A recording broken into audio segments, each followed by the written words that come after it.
Hi everyone, and welcome to The Sleepy Scientist. I'm really happy you're here. Tonight, we're going to go on a calm and quiet trip to learn something amazing. So get comfy, take a deep breath, and let's enjoy this peaceful science story together. Before we start, tell me in the comments, where are you watching from and what time is it for you right now? If you like relaxing science videos, don't forget to tap the like button. Now let's begin. High above the quiet of the earth, the sky spreads like a vast and endless ocean.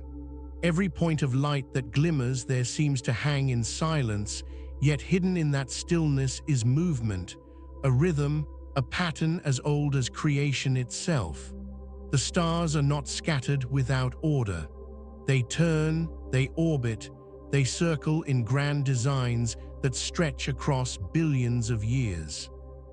If you let your mind rest on them, you may begin to feel that the universe has a kind of clock inside it, a clock that ticks not with seconds and minutes, but with galaxies drifting, with suns rising and fading, with planets tracing their endless paths. This cosmic rhythm is a language, and it whispers the story of time. Imagine looking at the night sky in a desert, where the air is clear and the horizon is open. The stars rise in the east and drift slowly westward, carried by the turning of our planet. This simple rotation of Earth is the first clock humanity ever knew.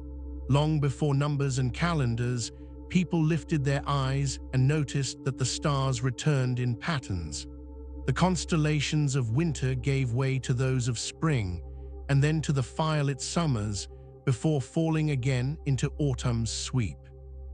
These patterns told them when to plant seeds, when to prepare for rain, when to expect the flood of rivers or the migration of herds.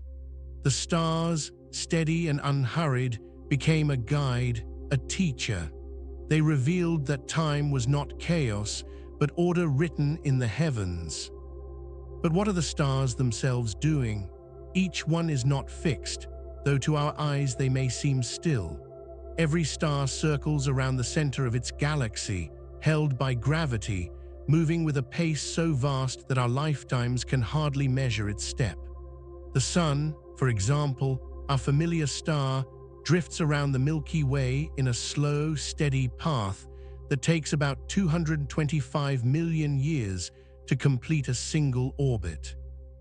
In that span, dinosaurs rose and fell, mountains grew tall and wore away, oceans shifted, and lands were reshaped.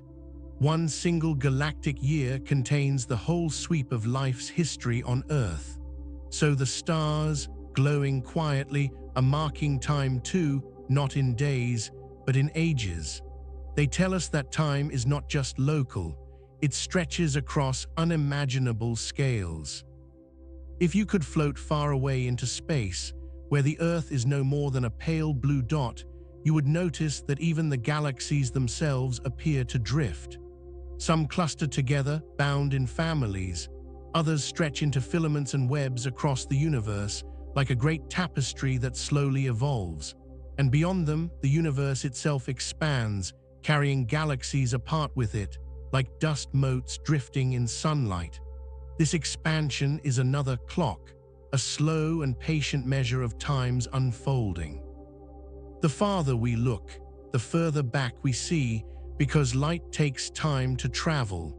The galaxies we observe at the edge of vision are not as they are now, but as they were billions of years ago. Each glimpse into the deep sky is a glance into the past, a reminder that light is both messenger and timekeeper. In the ancient world, people told stories about the stars as gods, as spirits, as heroes frozen in the heavens. They saw their lives reflected in those shining points, and perhaps they felt the same question that lingers with us. Do the stars themselves know the hours that pass? Do they feel the ages move, or do they burn without memory, indifferent to the flow? Science tells us that stars are engines of fusion, combining hydrogen into helium, releasing light, heat, and the energy that makes life possible. And yet, To think of them only as machines would be to lose something soft and quiet about them. Each star is also a story of time.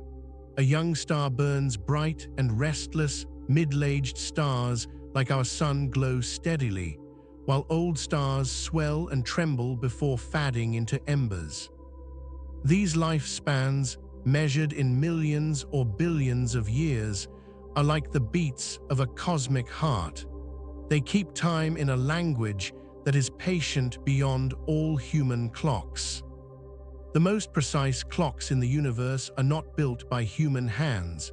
They are born in the hearts of dead stars. When massive stars collapse, they may leave behind neutron stars that spin rapidly, sending beams of radiation sweeping across space. These are called pulsars. They rotate with astonishing precision, some turning hundreds of times each second, never faltering, never slowing, at least not within spans we can measure. Astronomers can predict their pulses with greater accuracy than the ticking of atomic clocks.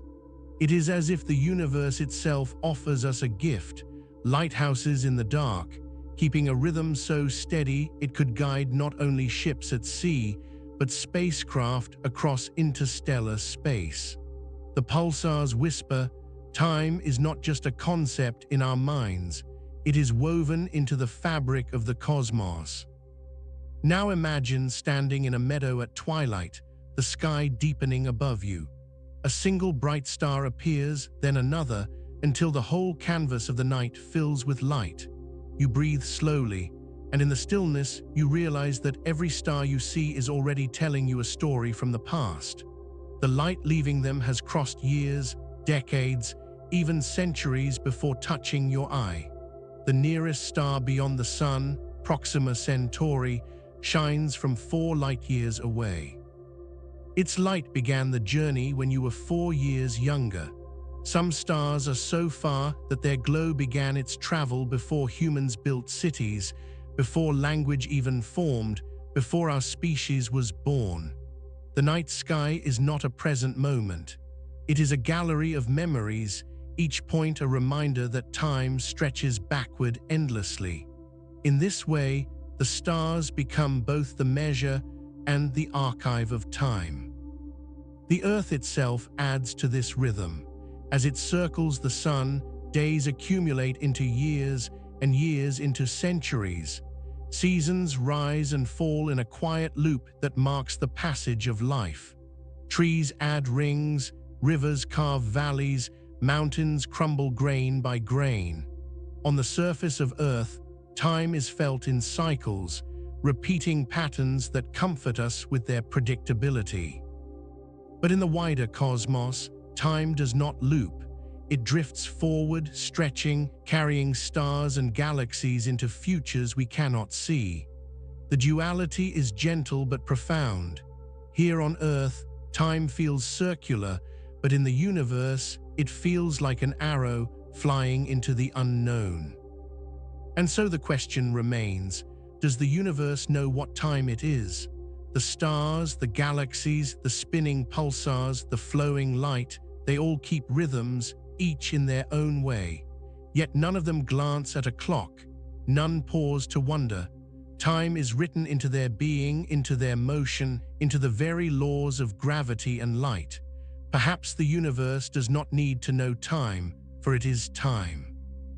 Its every breath, every movement, every expansion and collapse is the ticking of its great and silent clock. And we, as beings who can wonder, are the ones who listen. We are the ears pressed to the heart of the cosmos, hearing its quiet beat and calling it time. As you rest with this thought, you might feel that the universe's clock is not cold or mechanical, but gentle, like the flow of a river or the unfolding of a flower. It is not rushing, it is not anxious. It is steady, patient, carrying all things within it. The stars are the notes, the galaxies the chords, and the endless dark is the silence between them. Together, they form a music that has no beginning and no end, only movement. To listen to it is to rest, to breathe, to let go of the small ticking of our own lives and join for a moment in the vastness of the cosmic song. Now let us drift deeper, not only seeing the sky, but feeling the quiet rules that shape its motion. Long ago, patient watchers learned that the planets do not wander wildly. They trace smooth ovals around the sun, moving a little faster when they are close and a little slower when they are far. The sweep of each path stays linked to the time it takes to go around once. You can hold the sense of this without numbers. Nearer means quicker, farther means slower. The whole dance keeps balance as if a calm hand were guiding it. When we breathe with that picture, we begin to notice that time and motion hold each other gently, like two hands folded together. What holds the dance together is a soft pull that is everywhere. We call it gravity. It is the reason your feet rest on the ground and the moon circles the earth. It is the rise and fall of the tides and the steady hold of the sun on the planets. Gravity never shouts, yet it never sleeps. Toss a ball and it curves down. Watch a comet sweep near the sun and it loops, then flies back out on a long path. In all these motions, the pull sets the beat, as sure as a drummer who does not lose time. Even when we cannot see the pull, we can feel its patience in the way things keep their order. As our thoughts float farther, we meet a deeper idea. Space and time are woven into one cloth. Imagine a blanket stretched smooth. Lay a heavy stone on it and the cloth dips. Roll a marble nearby and its path curves toward the dip. In a similar way, stars and planets bend the fabric of space and time, and paths curve around them. A clock near a heavy thing ticks a tiny bit slower. A clock carried by a fast traveler also ticks a tiny bit slower. In daily life, the changes are too small to feel, but they are real, and they teach us a soft lesson. Time is not the same everywhere, yet it remains faithful to the rules that guide it. Light itself is a tender keeper of time. It flies at one speed, straight and patient. Because it takes time to travel, the light we see from far places is old light. When you look at a star 10 light years away, you are looking 10 years into the past. When you look at a galaxy a billion light years away, you are looking a billion years into the past. And while that light has been on its long road, the universe has been stretching like dough rising. Stretched light becomes a deeper red, and that redness tells us how much the universe has grown since the light first began. So light is not only a glow, it is a message that carries distance and age folded inside it. Some stars help us count even better. There are stars that brighten and dim with a steady breath, like a sleeper's chest rising and falling. If you measure how long one breath takes, you can tell how bright the star truly is, and then you can tell how far away it must be. These breathing stars let us step from one distance to the next, building a ladder across space. There are also endings of stars that flare with a known strength and then fade. When we catch their brief blaze, we use it to judge distance and time. In this way, the sky offers gentle tools, pulses and flares that let us read the wide clock of the cosmos. Closer to home, another rhythm is plain. The moon always shows us the same face. It turns once on its axis in the same time that it circles the Earth. We call this a lock, as if the Earth and Moon learned a slow handshake long ago and kept it ever since. Farther out, some of Jupiter's moons keep a linked beat. While one goes around once, another goes around twice, and a third goes around 4 times. Their tugs on one another make a shared rhythm that stays true for centuries. Even the thin rings of a giant planet keep time. Small moons sweep lanes clear and set patterns like ripples that do not fade. These are clocks you can see, clocks made of ice, dust, and stone. The earth hums too, and our bodies listen. Deep within the brain is a tiny set of cells that sense morning and night. Sunlight reaches your eyes and resets these cells each day. Your heart rate, your temperature, your hunger, and your mood rise and fall with this daily song. Plants keep time as well. A seedling turns and opens leaf by leaf, each step tied to the day. A sunflower follows the sun across the sky and then by night curls back to wait for dawn. Even without sunlight for a while, many plants and animals keep their rhythm, as if a small drummer inside them continues to tap the beat they have learned. The sea keeps time with the moon, tides lift and lay the water with a steady breath, and many lives trust that breath. Tiny crabs walk out to feed when the water falls and hide when it rises. Coral reefs release their eggs in warm nights after a full moon, filling the water with bright, living dust. Certain fish swim large rivers on set nights each year, guided by the pull of the moon and the taste of the water. These ocean clocks are old and strong. Their hands are not made of metal. Their hands are the waves themselves, raised and lowered by the sky. Seasons are a slower clock. The earth tilts like a nodding head, and because of this tilt, the sun's path climbs higher in the sky in summer and sinks lower in winter. Day length stretches and shrinks. Seeds sleep until the cold passes. Snow melts and swells rivers. Tree rings grow wide in warm, wet years and narrow in hard ones. Over many thousands of years, the shape of Earth's path changes a little, and the tilt nods a little more or a little less. These slow shifts change how sunlight is spread, and ice sheets grow and fade in answer. The land keeps those memories in stone, sand, and pollen, like pages in a book written by wind and light. Now let us hold the oldest light we can see. Long ago, the universe was hot and thick like a glowing fog. As it spread and cooled, the fog thinned and light could finally travel far. That first free light is still with us today. It whispers from every direction as a soft, even glow. With careful instruments, we can see tiny ripples in that glow. Those ripples are the baby picture of everything, the seeds of galaxies, the first hints of the great web that now fills space.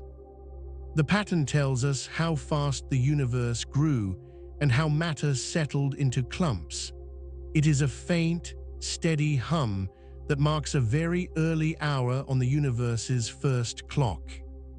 There is another way the universe speaks of time, using ripples not in light, but in the fabric of space itself. When heavy stars whirl together and merge, or when two dark hearts circle and join, they send out waves that make space stretch and squeeze as they pass. These waves are so small that they move through us without our notice. Yet with long tunnels of quiet light and perfect mirrors, we can feel them arrive. Each wave carries the memory of a dance that ended long ago and far away. When two waves from the same dance take different paths and reach us at slightly different moments, the tiny delay becomes a new kind of clock we can read.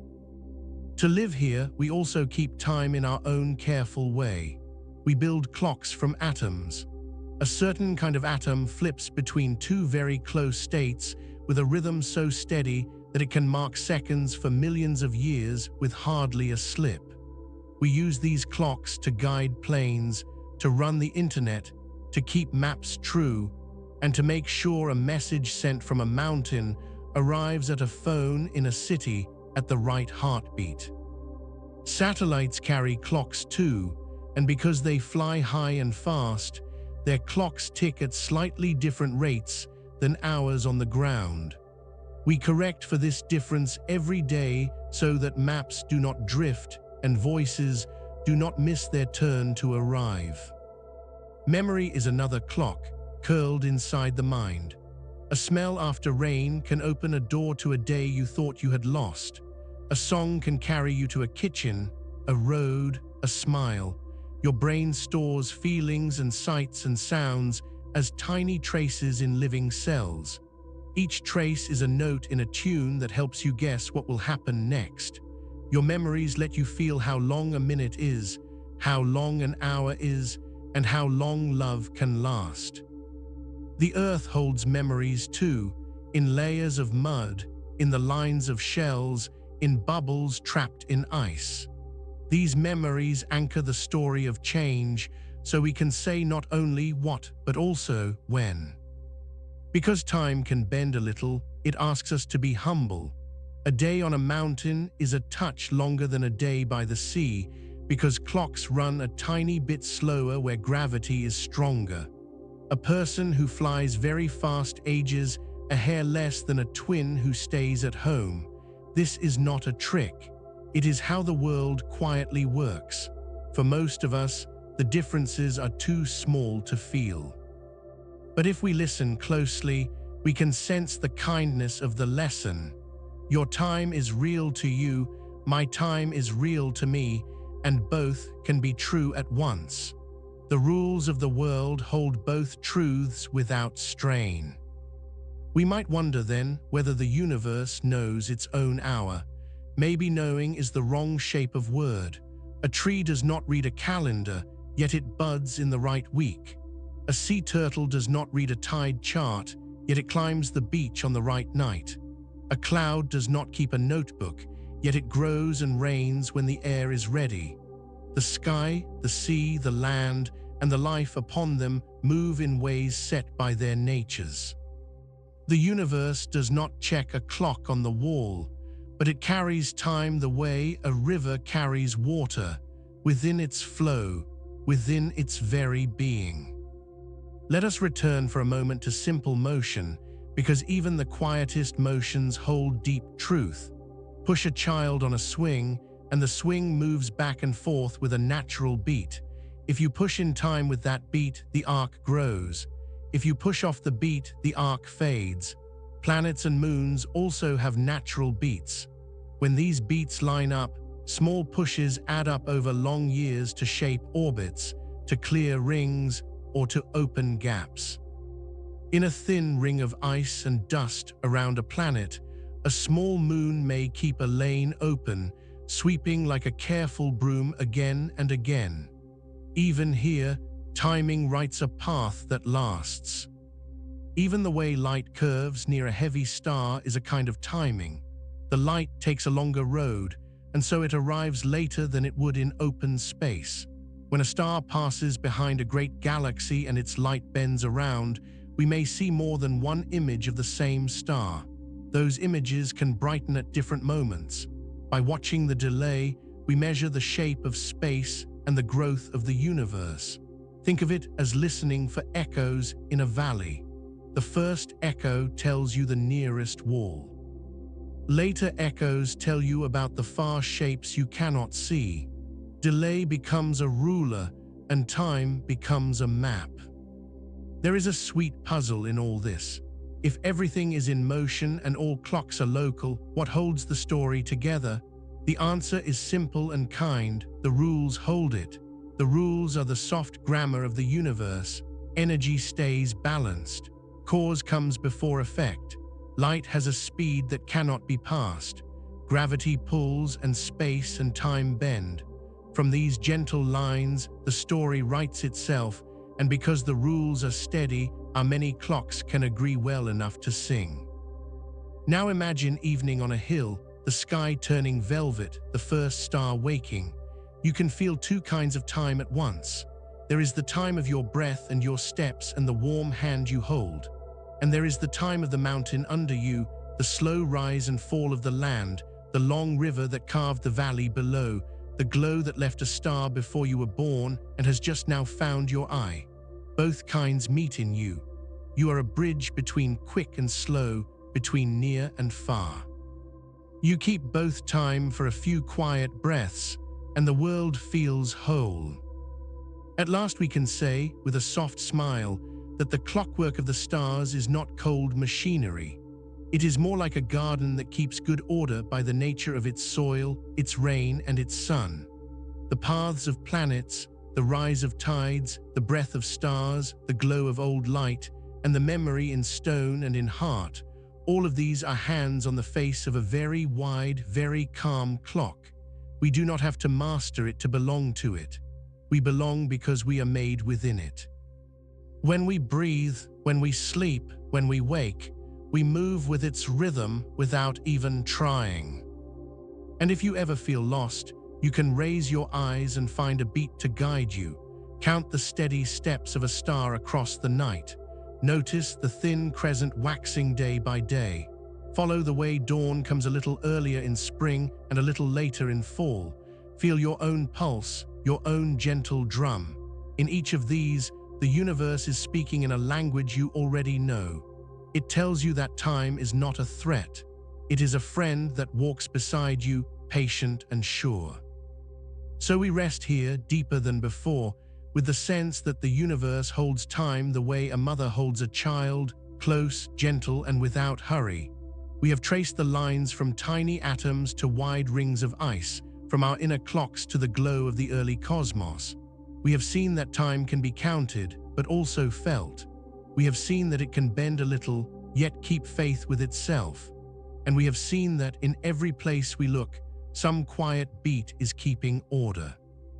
The sky does not need to know the hour to keep it. And we, by listening, learn to keep it too, one calm breath at a time. Let us now move gently toward the close of this first story, as if following the stars into their deeper silence.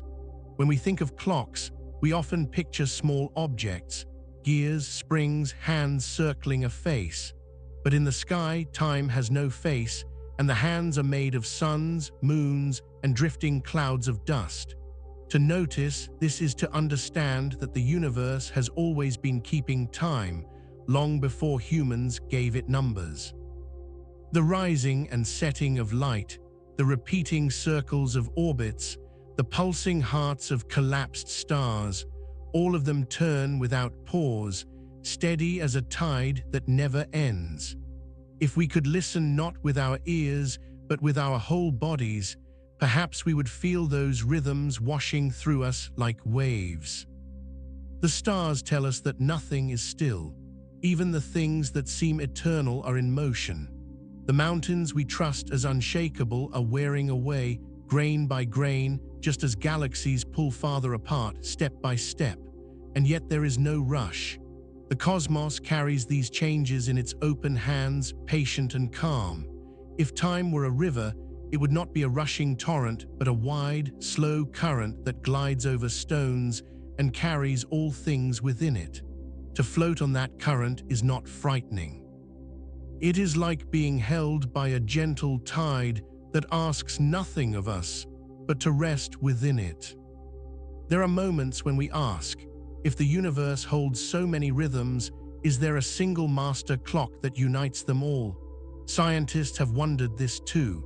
They speak of universal time, the great ticking that began with the birth of everything. But when they look closer, they see that each place has its own tempo. A clock in orbit, a clock in the mountains, a clock in the city, they each tick slightly differently.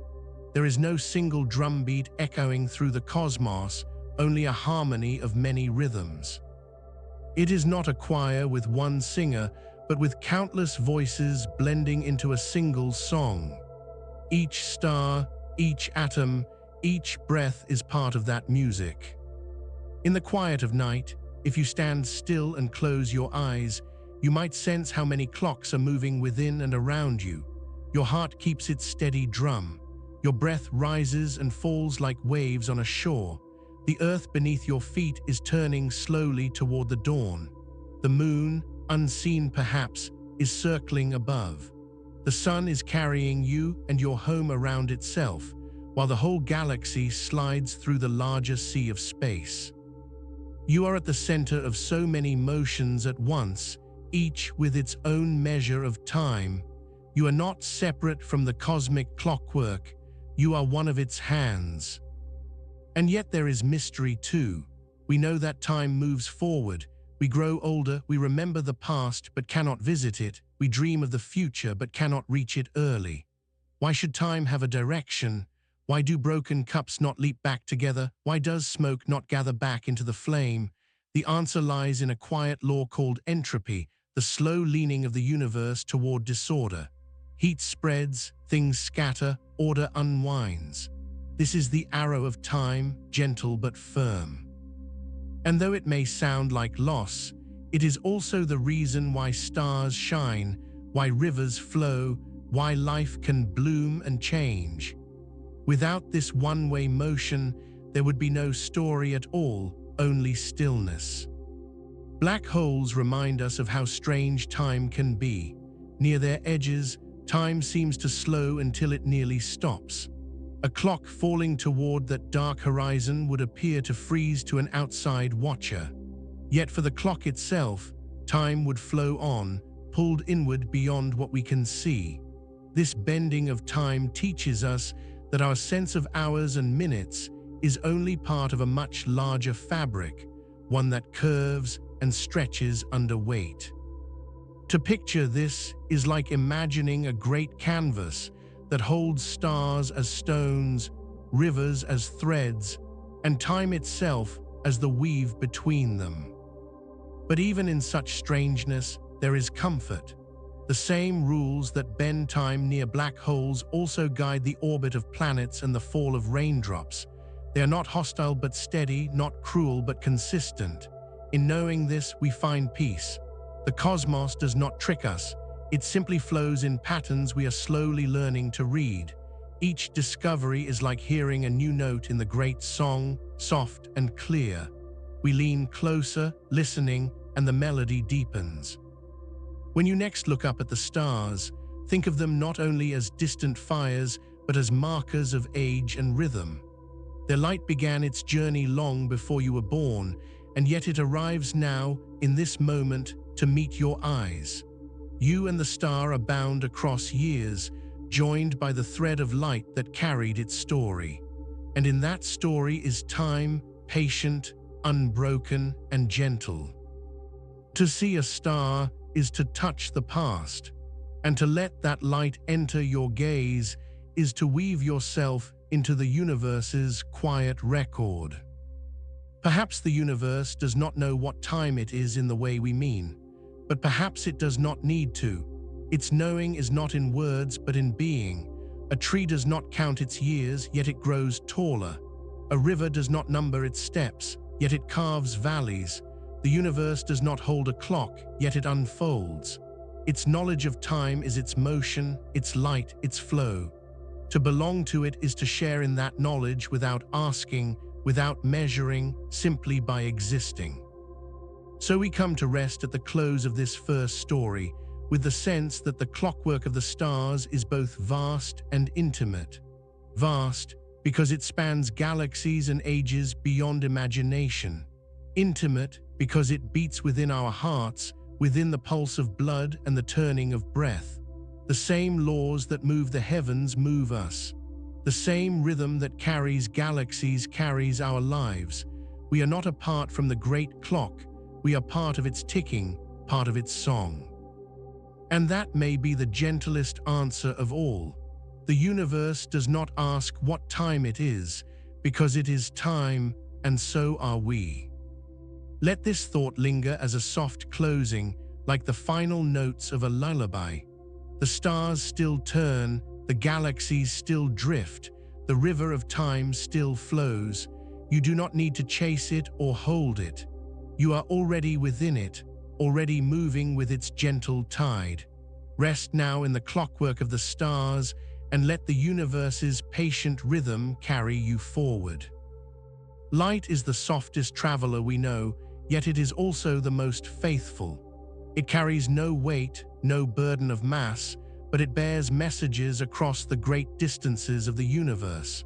When you sit in a quiet place at night and watch the stars, you are seeing not the present but the past, captured in beams of light that have been moving toward you for years, centuries, or even billions of years.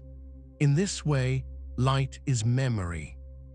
It remembers where it came from and when it began its journey, and it delivers that memory into your waiting eyes. Every glimmer in the dark sky is a story of time, whispered by photons that refused to fade on their way here. Imagine a child blowing on the surface of a pond. The ripples move outward, gentle and round, carrying the story of that breath long after the child has stepped away.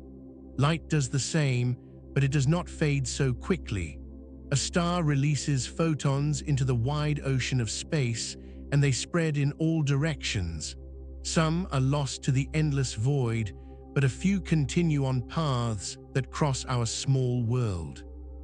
When you catch them, you are catching the memory of a star's surface, a snapshot of its heat and its fire at the instant those photons were born.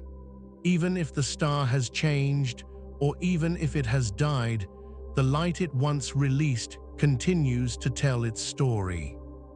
Think of our own sun. The light that warms your face when you step outside began its journey in the core of the sun, where atoms press and fuse in crushing heat.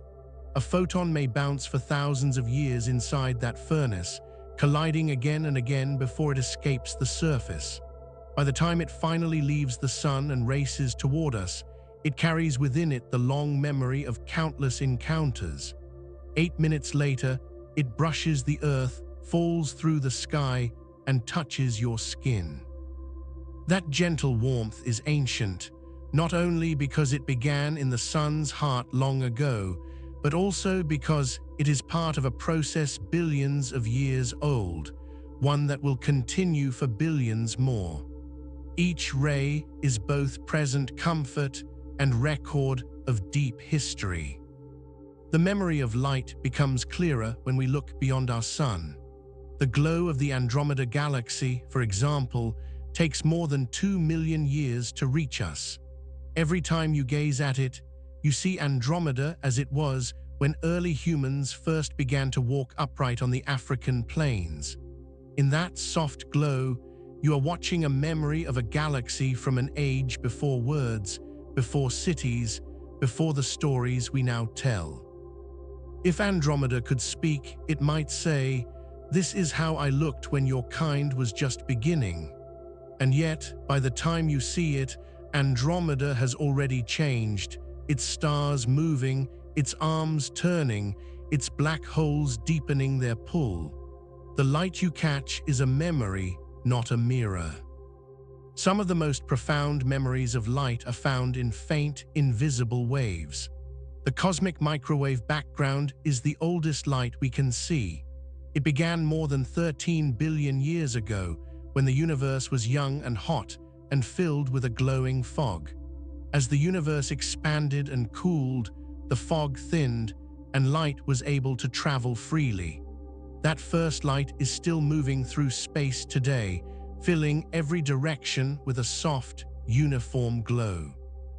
With special instruments, we can measure it, and in its tiny ripples, we find the memory of the very first structures of the cosmos. It is like hearing the echoes of the first song ever sung. Each faint wave is a message from the time when galaxies were only seeds, when stars had not yet lit, when the universe itself was a newborn. Light is also memory in another way. It records change. When you see the red glow of a sunset, you are not only watching sunlight, you are watching the memory of a long journey through air. Blue and green waves scatter easily, bouncing off molecules and leaving behind the warmer tones. The red that reaches your eye is what has endured, what has remembered its path. Rainbows are memories of raindrops, prisms bending light into colors. The shimmering patterns on water are memories of ripples, each wave shifting the path of photons in delicate ways. The world around us is constantly painted by light's recollections, and our eyes are the readers of that ever-turning book. We carry our own store of light as well. The images in your mind, the visions you recall, are stored patterns of light once seen. A childhood room, a face you loved, a place you visited, all of them are memories written first by photons on your eyes and then stored deep within your brain. When you close your eyes and remember, you are replaying the journey of light. In this way, your very self is shaped by light's memory. You are not only seeing the world, but also becoming its archive, a living vessel of captured beams. It is not only our eyes that keep this record. Rocks remember light too. There are crystals that store energy when exposed to radiation, and when they are later heated, they release it as light again. By studying this glow, scientists can tell how long the crystal has been buried, how long it has been since it last saw the sun. Trees hold the memory of sunlight in their rings, each circle a year of growth nourished by light. Fossil shells remember ancient oceans, their patterns written by sunlight filtered through water. Everywhere we look, life and matter are keepers of light's memory. The stars are the most enduring storytellers of all. When they shine, they leave behind trails of photons that can last forever, moving through space without slowing. Those beams may pass worlds without eyes, drift through voids with no listeners, and still they continue carrying their stories. Some will never be caught, never be known, yet they will move on, faithful to the moment of their birth. This persistence is a kind of hope. It says that nothing is lost. Every glow, every flicker, every radiant moment leaves a trace that endures somewhere, somehow. And so when you look at the night sky, you are not only gazing outward, you are gazing backward through layers of time. The stars are lanterns of memory, each one a reminder that the past is not gone but still streaming toward us. The light we see is history arriving, history we can hold in our eyes for just a moment before it fades. To know this is to feel the quiet truth. The universe does not forget. It carries its own memory in beams of light, and we are the ones fortunate enough to read them. Let us move deeper into the memory of light, as if drifting further into a dream. When we follow a single photon, we are following a thread through time itself. It does not grow older in the way we do. It does not feel the hours or years. To a photon, the journey from one end of the universe to the other is almost instant, as if distance and time collapse into nothing. And yet, when that photon arrives at our eyes, we see the trace of its long path. This is the paradox of light. It never rests, it never slows, and still it carries the ages with it. It is timeless and yet a recorder of time. In its persistence, it gives us a window into the past. Think of the great telescopes spread across the world, perched on mountaintops or floating above the atmosphere. Their mirrors are vast, like polished pools of silver, catching faint signals from stars too far to see with naked eyes. Each of those signals is an ancient story. A telescope may collect the light from a quasar, a beacon powered by a black hole in the early universe. That light began its travel billions of years ago when galaxies were young. Now gathered on a detector, it reveals not only the age of that quasar, but also the history of everything it passed through. Dust, gas, and cosmic expansion all leave their marks. The light is not only a messenger of one source, but a traveler that writes down the entire journey. Some memories of light are written in colors beyond our sight. Infrared light slips through dust and reveals stars being born in hidden nurseries. Ultraviolet light exposes the fierce energy of young, hot stars burning in clusters. X-rays whisper of violent collisions, of black holes feeding, of galaxies clashing. Gamma rays, the most energetic, mark the death throes of massive stars and the birth of new mysteries. Each type of light is a page in the cosmic journal, and when we gather them together, we read a story more complete. To look with only our eyes is to see a single chapter. To look with instruments across all wavelengths is to open the entire book. Light also remembers patterns of motion. When an object moves away from us, its light stretches, sliding into red. When it comes toward us, its light compresses, shifting into blue. This is the Doppler effect, the same way a siren changes pitch as it passes by. Through this stretching and squeezing, light records the movement of stars, the rotation of galaxies, even the expansion of the universe itself. Astronomers study these shifts to map the cosmos. A single line of color in a spectrum can tell them how fast a star is moving, how far it lies, and what elements burn within it.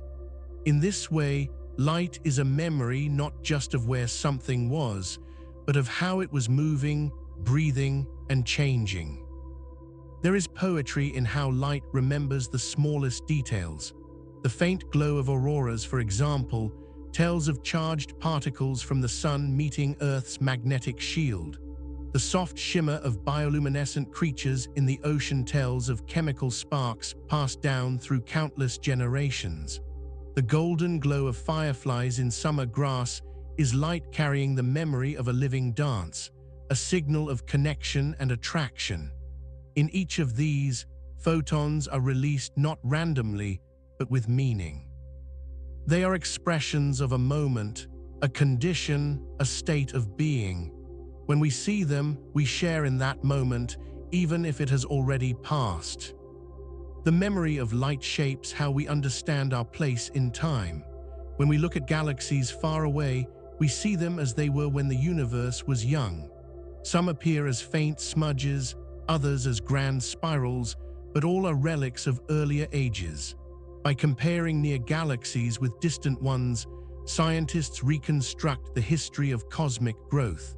They see how galaxies collide and merge, how stars form and die, how black holes grow in the dark.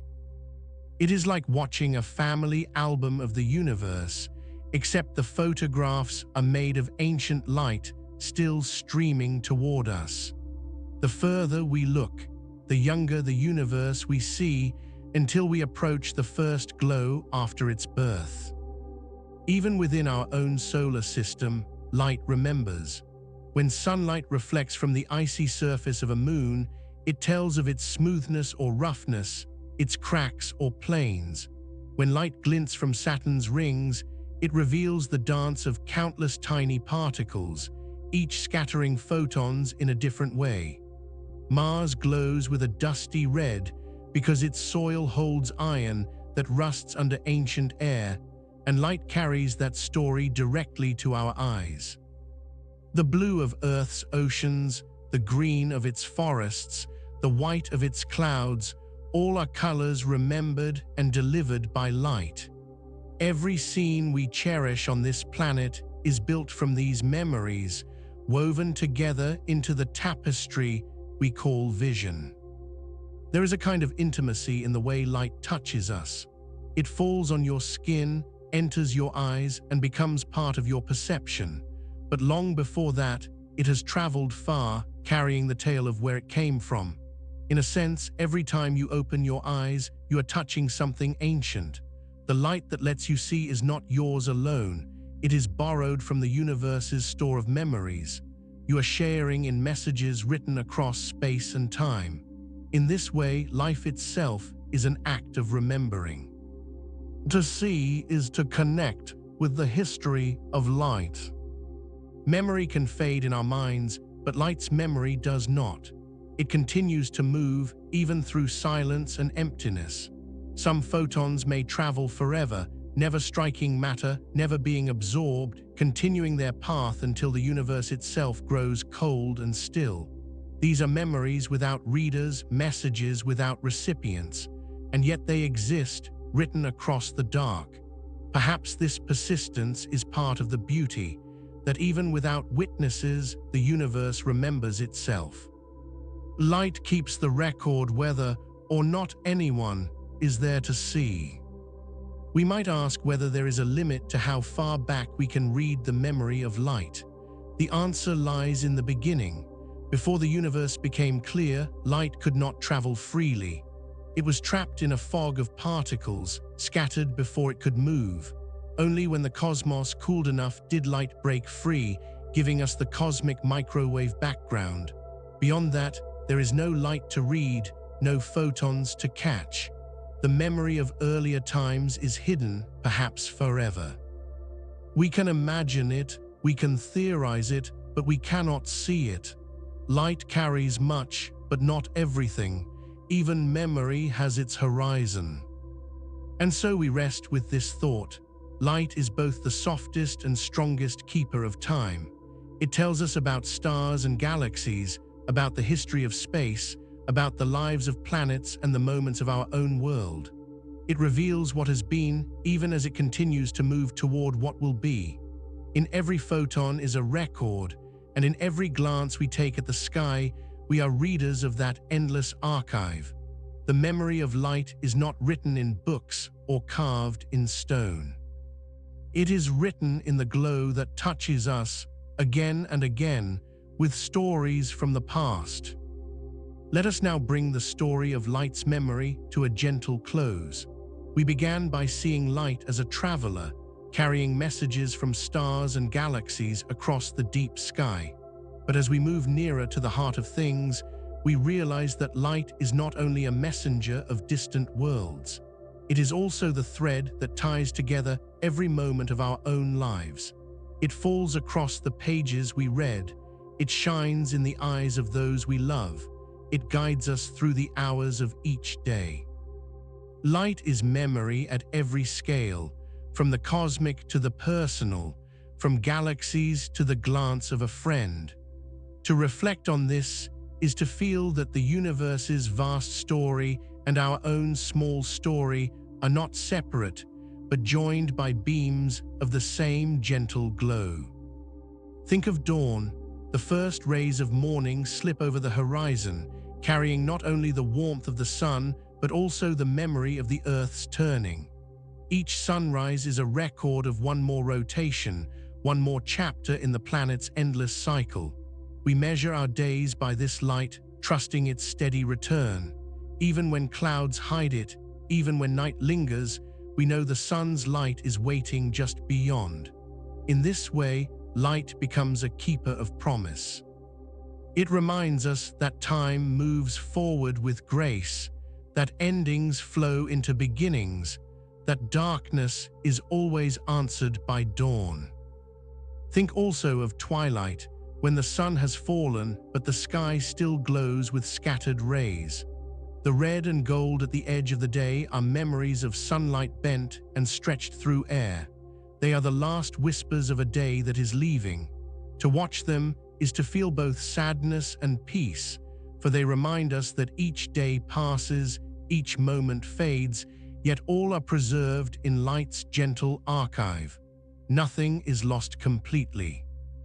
Every glow, every shadow, every shimmering wave is held somewhere in the long memory of photons. When we look at stars, we are reminded that we too are made of light. The atoms in our bodies were forged in stars long ago, and the light they released then still drifts across the sky. Our very being is tied to the memories of ancient suns. To live is to carry their story forward, to embody their glow. In a sense, we are not only observers of light's memory, but also participants in it. Every breath, every heartbeat is fueled by the sun's steady gift, its photons warming the earth and feeding the plants that nourish us. We are not separate from the stream of light. We are woven into it. There is tenderness in the way light marks our lives. Photographs capture moments by freezing light onto paper or film, turning beams into keepsakes. A child's smile, a gathering of friends, a journey through places now gone, all can be held because of light. When we look at those images years later, we are touched again by the photons of that day, still carrying their memory.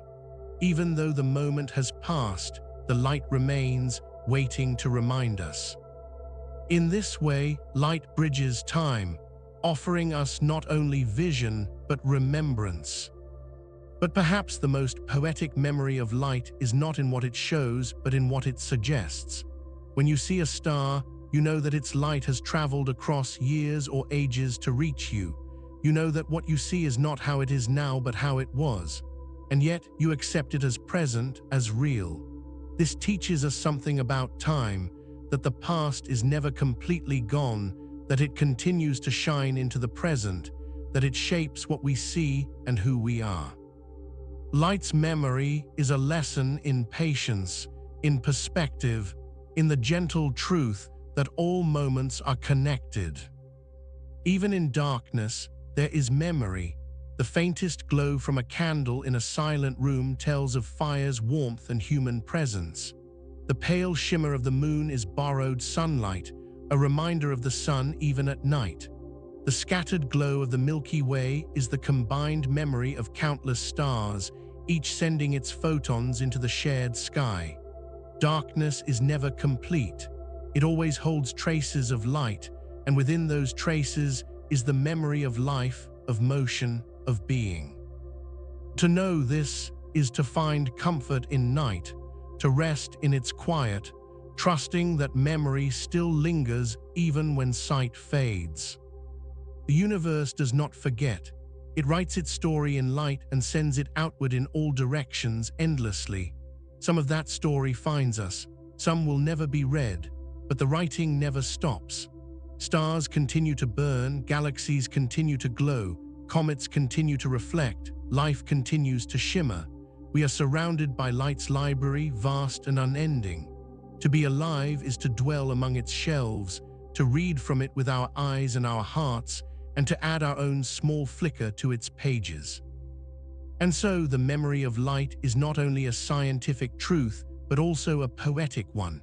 It tells us that the past is still with us, that the universe holds on to its moments, and that we too are keepers of that memory. When we gaze at the night sky, when we look at a photograph, when we watch a sunset, we are touching the same stream of photons that have carried stories across time. We are, in a sense, remembering with the universe, and perhaps that is enough. Perhaps the memory of light is not only about stars and galaxies, but about the way we belong to something larger, something eternal. So let this story close gently. Imagine yourself lying beneath the sky, the air cool, the stars spread above like scattered jewels. Every point of light is a memory, every shimmer a story, every glow a trace of time. You are not alone. You are part of this endless archive, part of this shared remembrance. Light falls on you, carries your image, and continues on, writing your presence into the universe's great book. The memory of light does not end, and neither, in a way, do we. At the smallest scale of matter, hidden deep beneath the surfaces we touch and the air we breathe, there is a rhythm that never ceases. It is the heartbeat of atoms, the quiet, invisible pulse that gives shape and order to everything we know. Every stone, every tree, every star, and even our own bodies are made of these tiny structures, each one vibrating with energy, each one bound by forces as ancient as the universe itself. When we lean close in imagination, as if pressing our ear to the chest of the cosmos, we can hear this subtle rhythm, the steady, endless beat of atoms keeping time. An atom is both simple and profound. At its center rests the nucleus, a cluster of protons and neutrons bound tightly together. Around this heart, electrons drift and whirl, not like little planets circling a sun, but as shimmering clouds of possibility. Their motions are not fixed paths, but patterns of probability, soft and blurred, as if drawn with smoke in the air. And yet, within this uncertainty, there is order. The number of protons defines the atom's identity. Hydrogen with 1, helium with 2, carbon with 6, oxygen with 8. These small numbers become the letters of a language, spelling out the material of worlds. Every heartbeat of atoms is part of that language, writing reality one pulse at a time. The rhythm of atoms is not silence. Even in the emptiness of space, Atoms hum with quantum energy. They vibrate, they spin, they exchange particles with the vacuum around them. Temperature itself is nothing more than the measure of this inner motion, the dance of atoms as they shift and collide. In warmth, atoms move faster, their vibrations quickening like an eager drum. In cold, they slow, edging towards stillness. But even at the lowest temperatures, even at the edge of absolute zero, the atoms do not rest completely. A faint hum remains, a trace of motion that cannot be removed. It is the heartbeat that cannot be silenced, the quiet reminder that existence itself is motion. When we strike a bell, the sound we hear is the collective rhythm of countless atoms vibrating in unison. When sunlight warms your skin, it is photons stirring the atoms in your body, quickening their hidden pulse. When a breeze moves through leaves, it is atoms colliding, passing energy from one to the next in a chain of gentle nudges. Every sound, every touch, every flicker of sensation is built from these interactions.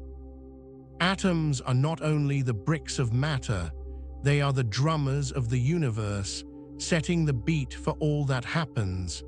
To notice this is to realize that even silence is filled with hidden music. There is another way atoms keep time, through the transitions of electrons. Electrons can shift from one energy level to another, absorbing or releasing light as they move. These jumps are precise, as if locked to a perfect rhythm. The frequency of light they release becomes a signature, unique to each atom. Scientists study these signatures as spectra, lines of color that reveal what stars are made of, what gases surround planets, what elements fill distant galaxies. Each atom, in this way, is a clock. Its electron transitions tick with accuracy beyond imagination, offering us a universal rhythm by which we measure time itself. The most exact clocks we build are atomic clocks, tuned to the vibrations of cesium or rubidium atoms. Each tick is a whisper of electrons shifting, a note in the great song of atomic rhythm. These clocks are so precise that they lose less than a second over millions of years. We use them to guide satellites, to synchronize networks, to define the very length of a second. In truth, the second is nothing more than a human decision to tie our sense of time to the heartbeat of atoms. When you check the hour on a device, you are reading the pulse of the quantum world, translated into numbers that guide your life. Atoms also tell stories through their bonds. When they join together, they vibrate in shared patterns, stretching and bending in unison. Molecules are symphonies of atomic rhythms, each bond adding its own tone. The smell of a flower, the taste of fruit, the spark of fire, all of these are born from molecular vibrations, from atoms moving together in harmony. The heartbeat of atoms does not only create structure, it creates sensation. It shapes the way the world feels, smells, tastes, and glows. To walk through life is to walk through an ocean of atomic rhythms, too small to see, too constant to hear, yet always there. Even in the vastness of stars, atoms keep their rhythm. In the heart of the sun, hydrogen atoms fuse into helium, releasing light and heat. This process has been steady for billions of years, a heartbeat so vast and powerful that it sustains life across the earth. The fusion of atoms is the fire of the stars, the source of every element heavier than helium. Carbon, oxygen, iron, gold, all were forged in atomic heartbeats inside stars long gone. When those stars exploded, they scattered their atoms across space, seeding clouds that later formed new stars, new planets, new life. Your bones, your blood, your breath, they all carry atoms born in ancient stars, atoms whose heartbeat began before the Earth even existed. The rhythm of atoms is, in truth, the rhythm of time itself. Each tick of an atomic clock, each vibration of a bond, each photon released is a mark on the fabric of reality. Without these marks, time would have no measure. Without their rhythm, the story of the universe could not be told. Atoms are the metronomes of creation, steady and unwavering, keeping the tempo that guides the dance of galaxies and the rise of life. They remind us that even in the smallest scales, the vastness of time is held gently, patiently, without hurry. As we lean back from this vision, we can feel a kind of peace. The world around us may rush, our lives may seem hurried, but underneath it all is a deeper rhythm that does not falter. The heartbeat of atoms continues, quiet and sure, keeping time for everything that exists. To notice it is to rest, to breathe, to remember that we are carried within that same patient beat. The universe is not rushing, it is pulsing. And we, made of atoms, are pulsing with it, part of the eternal rhythm that will continue long after our brief moment has passed. Now let us drift further, listening more closely to the heartbeat of atoms, as though leaning into a whisper that the universe has always spoken. When we imagine atoms, it is easy to think of them as hard little beads, simple and unchanging. But their truth is softer, more fluid, more alive. They are fields of probability, clouds of possibility, regions where energy dances. And within these clouds, patterns repeat, steady as a song. Every element has its own voice, and every atom its own rhythm, contributing to the music of existence. To follow these patterns is to uncover the hidden harmony beneath all things. At the heart of every atom, protons and neutrons bind together, and their bond is kept by a force so strong that it is rarely broken. This strong force holds the nucleus tight, overcoming the electric repulsion that would otherwise drive protons apart. Yet even here, there is motion. Quarks inside the protons and neutrons shift and churn, bound by gluons that act as messengers of the strong force. They move with such speed that the mass of protons and neutrons arises not only from the quarks themselves, but from the energy of their restless dance. So even the apparent solidity of matter is woven from ceaseless motion. The heartbeat of atoms begins in this restless swirl. Electrons add another layer to the rhythm. They do not circle the nucleus like planets, but form patterns, shells, orbitals that shape the atom's personality. These orbitals are like clouds of possibility, where an electron may be found. Each cloud has its own shape, spheres, dumbbells, complex whirls. When electrons shift between these shapes, they release or absorb photons. Each photon has a precise frequency, tied to the rhythm of that atom's structure. That is why every atom shines with its own fingerprint of light, a spectral signature that cannot be mistaken.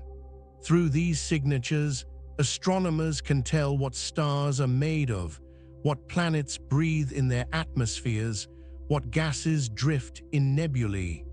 Light becomes the language of atoms, and atoms reveal themselves through light. When atoms bond to form molecules, the rhythm deepens into chords. Two atoms may share electrons, their orbitals overlapping like clasped hands. This shared space vibrates, stretches, bends, twists. Every vibration has a frequency, and every frequency can be measured. Infrared light, for example, resonates with these molecular rhythms, and by studying how it is absorbed, scientists can identify the composition of distant atmospheres. Molecules sing in their vibrations, and their song tells of water on planets, carbon in dust clouds, oxygen in alien skis. It is the heartbeat of atoms extended into harmony, a music that fills the cosmos. In our daily lives, these molecular rhythms shape our senses. When you smell a rose, the scent molecules bind to receptors in your nose. Those molecules vibrate in patterns, and those vibrations trigger signals in your brain. Taste, too, is built on molecular bonds, on the rhythms of sugars, salts, acids, and oils. The flavor of fruit, the warmth of spice, the sweetness of honey, all are orchestrations of atomic and molecular motion. Even color, the way we see the world, is the memory of light absorbed or reflected by electrons shifting between levels. Everywhere we turn, the heartbeat of atoms is shaping our experience, filling our days with sensation. There is another, quieter rhythm within atoms, one that counts not only seconds but ages. Certain nuclei are unstable, and they decay with precise regularity, shedding particles and energy. This radioactive decay acts like a clock, marking time in steady intervals. Carbon-14, for example, decays in a way that allows scientists to measure the age of ancient bones and wood. Uranium decays to lead, allowing us to measure the ages of rocks and the Earth itself. These nuclear clocks tick far more slowly than atomic vibrations, yet they are just as reliable. Through them, we read the deep history of our world, uncovering ages written in stone and bone. The heartbeat of atoms also shapes the stars. In the furnace of a star, atoms collide with such force that they fuse together, overcoming their natural repulsion. Hydrogen atoms merge into helium, helium into carbon, carbon into oxygen, and so on. Each step releases energy, a steady outpouring that balances the crushing weight of the star's own gravity. For billions of years, this rhythm continues, a balance of pressure and fire, heartbeat after heartbeat. When the fuel runs out, the star changes its rhythm, swelling into a giant, collapsing into a white dwarf, or exploding in a supernova. In every stage, atoms are the drummers, their fusions and fractures setting the tempo of stellar life. On Earth, the heartbeat of atoms gives rise to the chemistry of life.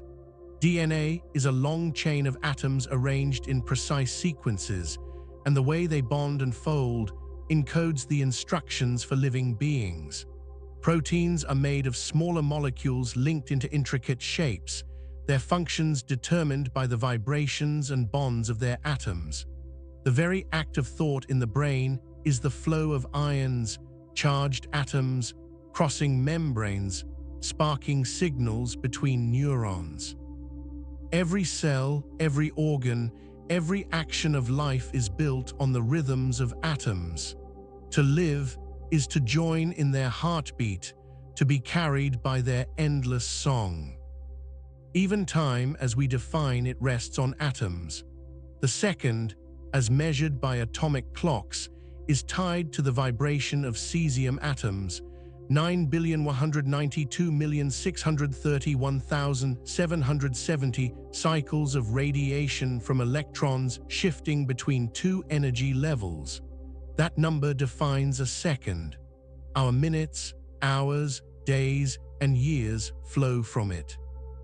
In this way, our entire structure of timekeeping, from calendars to GPS signals, rests on the steady pulse of atoms. Without them, our sense of time would drift. With them, it stays anchored. The universe gave us a rhythm, and we learned to listen. The mystery, perhaps, is that such small things hold such great order. Atoms are fragile.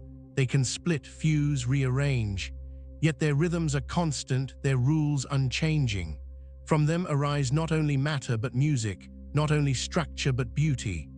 The colors of a sunset, the sparkle of water, the glow of fireflies, all are written in the language of atoms. When we pause and listen, we realize that we are surrounded by a quiet symphony that never ends. The heartbeat of atoms is the backdrop of existence, steady, eternal, and profoundly gentle. And so, as we drift deeper into this reflection, we can rest in the knowledge that beneath all change, beneath all uncertainty, there is constancy. The atoms that make you are the same that made ancient stars. Their rhythms have continued across billions of years, and they will continue long after us. You are not separate from them. You are their expression, their pattern, their song. When you breathe, when you think, when you dream, you are echoing the heartbeat of atoms, and in that echo, you are timeless. Let us now bring the story of atoms to its soft resolution, letting the rhythm we have heard settle into a calm, steady beat. The heartbeat of atoms is not only a scientific truth, but also a gentle reminder of belonging. For in every moment of your life, the atoms within you are pulsing, vibrating, keeping their ancient time.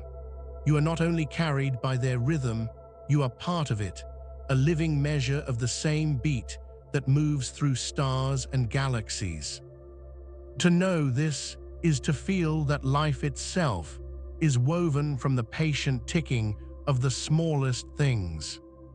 Consider how the same atoms that form your breath were once part of clouds drifting across oceans, or part of mountains rising into the sky, or part of ancient creatures walking the earth. Atoms do not die. They change places, they join new bonds, they shift from one form to another. The oxygen you inhale may once have been in the lungs of a whale or in the leaves of a forest tree. The calcium in your bones was forged in the heart of a star that lived and died before our sun was born. Each heartbeat of atoms is not yours alone. It is shared across all of history, across all of space. To live is to join in a rhythm older and wider than imagination. Even in stillness, the heartbeat continues. A rock sitting silent by the roadside seems unmoving, yet its atoms are vibrating, its bonds flexing, its electrons humming. That quiet hum is there in every object, every surface you touch, every moment you rest.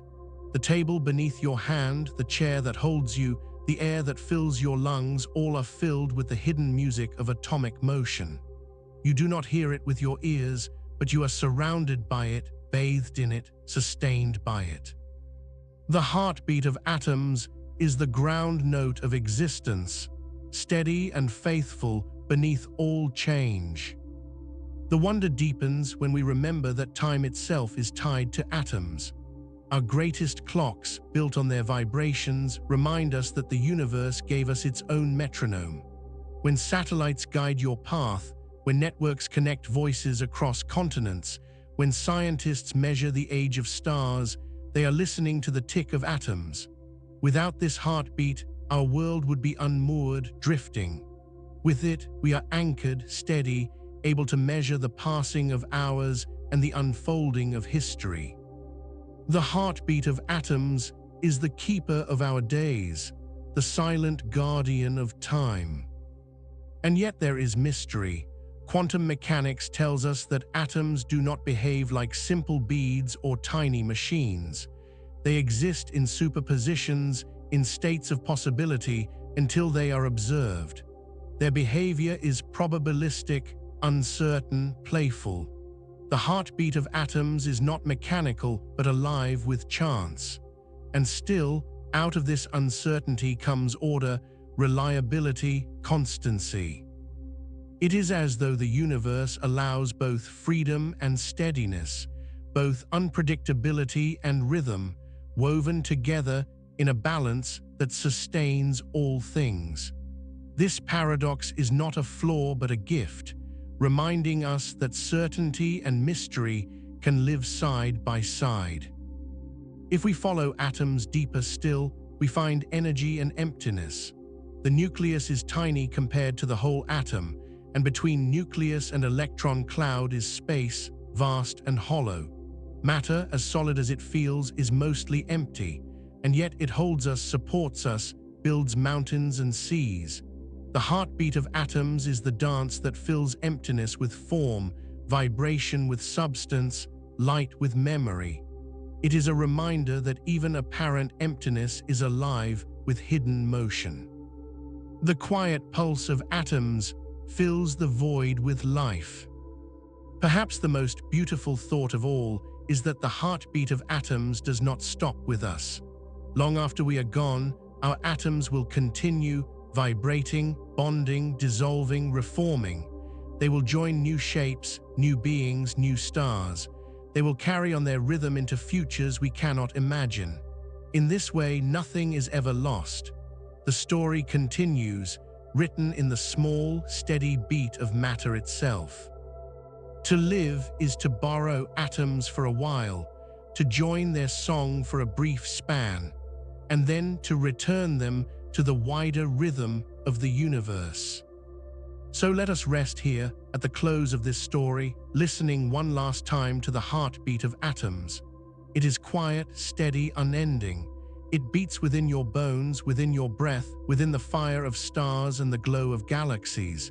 It is the same rhythm that has always been and will always be. You do not need to seek it. It is already within you. The heartbeat of atoms is your heartbeat and the heartbeat of the universe itself. In that realization, there is peace. For as long as atoms continue their rhythm, time will flow, life will bloom, and the universe will sing. Time seems to move in one direction. We wake, we grow, we change, and we never step back into yesterday. Broken glass does not leap whole again, smoke does not flow back into the flame, rivers do not run uphill to their source. This gentle but firm forward motion is the arrow of time, and at its heart lies entropy. Entropy is often described as disorder, the tendency of things to spread out, to mix, to soften their edges until no separation remains. But it is more than disorder. It is the quiet current that carries all things forward, the river of time itself flowing toward the wide ocean of the future. Entropy begins in small, simple truths. When you drop a cube of sugar into tea, the sweet granules dissolve and spread, filling the cup evenly. You cannot reverse this spreading without effort. The molecules of sugar, once scattered, will not gather themselves back into a perfect cube. When you open a bottle of perfume in a room, the fragrance drifts and fills the air. The molecules scatter widely, and the room holds their memory long after the bottle is closed. Entropy is this spreading, this tendency toward balance, toward evenness. It is not chaos, but the natural way of things to move from concentrated to shared, from sharp to softened. The second law of thermodynamics tells us that entropy always increases in a closed system. It does not mean that order disappears instantly, but that the overall tendency is toward greater spread, greater mixing. Stars burn their fuel, turning order into heat and light. Ice melts into water, spreading its molecules into freer motion. Living beings take in energy, use it to build order, but release heat back into the environment, increasing entropy in the process. Even the act of thinking, of breathing, of moving your hand across a page is part of this flow. Entropy rises as surely as a river runs downhill, and it is this rise that gives time its direction. To understand entropy is to see why time moves forward. A movie of glass shattering looks natural. A movie of shards leaping together into a whole glass looks strange, unnatural, almost absurd. Why? Because the latter would mean entropy decreasing, the river running backward. Such reversals are not impossible in theory, but they are so unlikely, so against the grain of countless tiny motions, that they never happen in our experience. And so we feel time as an arrow, steady and sure, because entropy is always flowing. The river does not stop, does not turn, it carries us all. Yet entropy is not only decline, it is also creation. Stars shine because they are slowly increasing entropy, radiating heat into space. Plants grow by capturing sunlight, creating order within themselves while increasing disorder outside. Our lives, our stories, our loves exist because energy flows from concentrated to spread, from the sun to the earth, from fuel to flame, from food to breath. Entropy is the background of existence, the quiet law that allows change, growth, and motion. Without it, there would be no arrow of time, no history, no story. We exist because entropy flows, because the river moves. Imagine a sandcastle on a beach.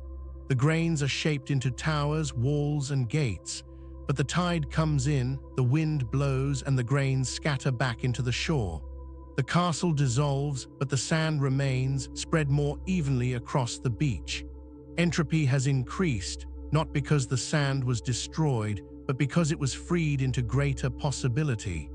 The river of entropy does not erase matter. It changes its form, loosens its bonds, lets it flow into wider states. This change feels like loss when we wish to hold on, but it is also the natural unfolding of time. Entropy also explains why memory looks backward. We remember the past, but not the future, because the past holds lower entropy, clearer structure. The broken glass once whole can be recalled, but the scattered shards cannot predict their future arrangement. Our brains themselves are subject to entropy. They form patterns of neurons that encode memory, but those patterns fade, shift, dissolve. To remember is to hold onto a pocket of order against the wider drift. Memory is fragile because entropy is relentless, and yet memory exists at all only because entropy flows. Without the arrow of time, there would be no past to recall, no sense of before and after. But entropy is not an enemy. It is the flow that carries stories forward. Consider a candle. It burns, giving light and warmth, turning wax into flame, flame into smoke, smoke into air. In this process, entropy rises, but the rise is not meaningless. It creates beauty, comfort, connection. The candle's light illuminates a room, allows us to see one another, to share words and glances. The river of entropy makes such moments possible. It is not destruction alone, but transformation. The passage of one form into another, the movement of energy through time. When we look to the cosmos, entropy speaks even louder. The universe began in a state of extraordinary order, dense and hot, with energy tightly packed. Since then, it has expanded, cooled, and spread. Stars form, burn, and fade. Galaxies cluster and drift apart. Black holes gather matter and grow. Each step increases entropy, widens the flow, carries the river forward. The far future, scientists say, will be a universe where stars have burned out, where energy is evenly spread, where no more work can be done. This is the heat death, the still ocean at the end of the river.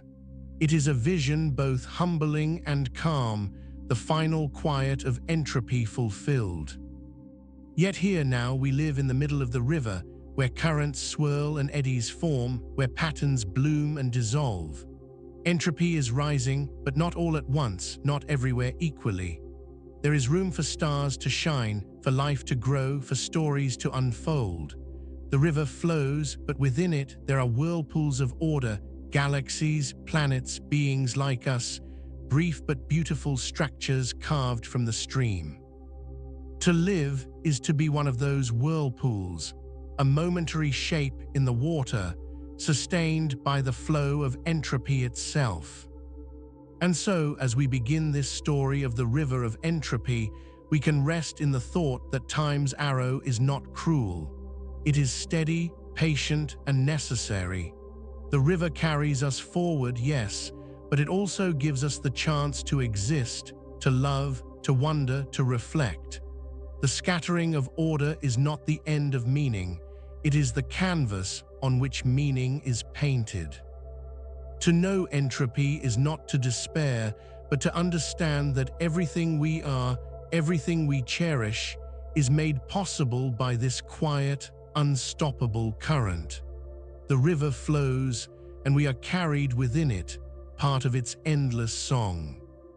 Let us move more deeply into the river of entropy, letting its current carry us through the landscapes of life and the cosmos. Entropy is often spoken of as loss, as if it were the fading of light or the breaking of form. Yet to look closer is to see that entropy is not a thief, but a storyteller. It does not erase the world, it transforms it, guiding each chapter into the next. The river of entropy flows not with violence, but with inevitability, reshaping the contours of existence in its passage.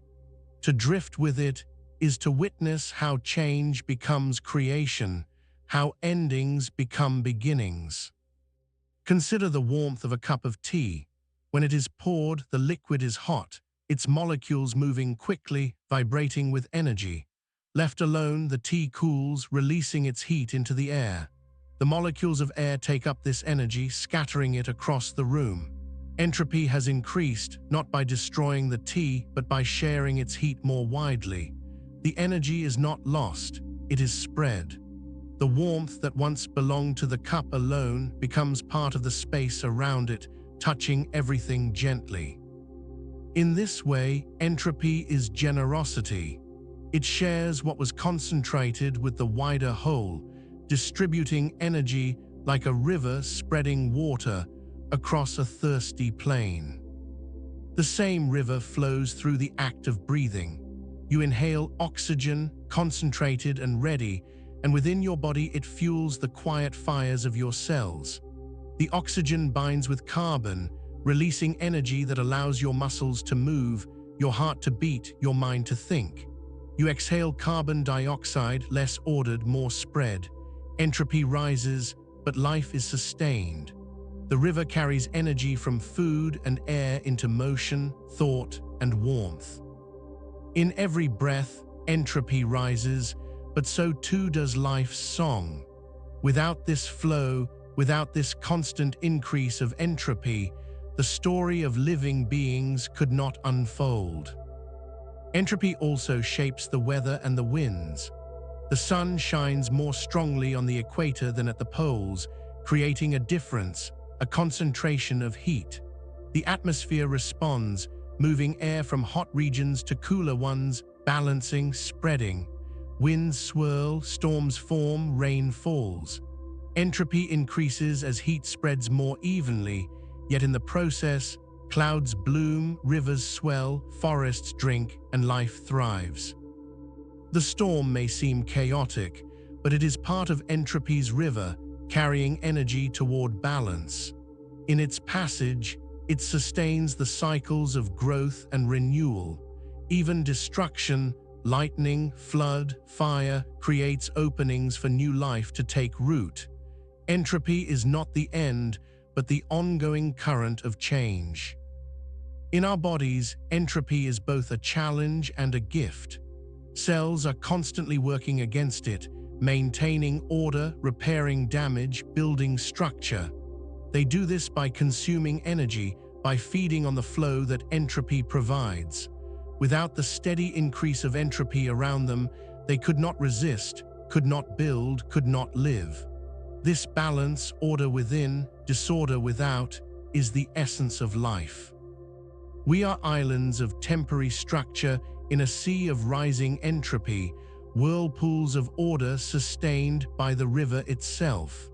Our very ability to think about entropy is proof of its generosity. It gives us the chance to exist, to ask questions, to wonder at its flow. Entropy also explains why time has meaning. Imagine a deck of cards freshly ordered, each suit in sequence. Shuffle the deck, and disorder increases. The number of possible arrangements grows vast. To return to the original order by chance alone is possible, but so improbable that it will not happen in practice. This is entropy, the movement from a small set of ordered states to a far larger set of possible states. It is why time feels like it moves forward, why we can recall what has been but not what will be. The arrow of time is the arrow of increasing entropy. The river carries us downstream, never upstream, and in that flow, history is written. At the scale of stars, entropy's river is majestic. Stars shine because they are moving from concentrated fuel to dispersed light and heat. In their cores, fusion reshapes atoms, releasing energy that streams outward. Entropy rises as the star burns, but in that rising, planets are warmed, life can grow, and the universe glows with beauty. When a star dies, its matter is scattered, enriching space with heavy elements. These elements join to form new stars, new planets, new beings. The death of a star, the scattering of its order, is not only an increase in entropy, it is also the seed of new creation. The river carries not only dissolution, but renewal. Black holes seem to defy entropy, swallowing matter and light into darkness. Yet even they are part of the river. Their horizons, the boundaries beyond which nothing escapes, hold entropy of their own. The surface area of a black hole measures its entropy, and as it grows, so does entropy. Stephen Hawking revealed that black holes are not silent. They slowly radiate energy, fading away over unimaginable timescales. Even here, entropy increases, carrying the story forward. Not even the deepest darkness escapes the river's flow. The current touches everything, from the faintest whisper of air to the heaviest collapse of stars. The river of entropy also shapes the destiny of the universe. As galaxies drift apart, as stars burn and fade, as energy spreads ever thinner, the cosmos moves toward a state where all is balanced, all is even. This is the heat death, the stillness at the far end of the river. To us, it seems far and cold, a quiet without stars, without life.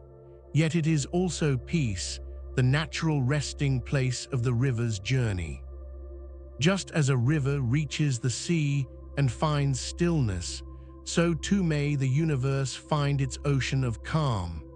The story may not end in fire, but in silence, in the soft embrace of balance.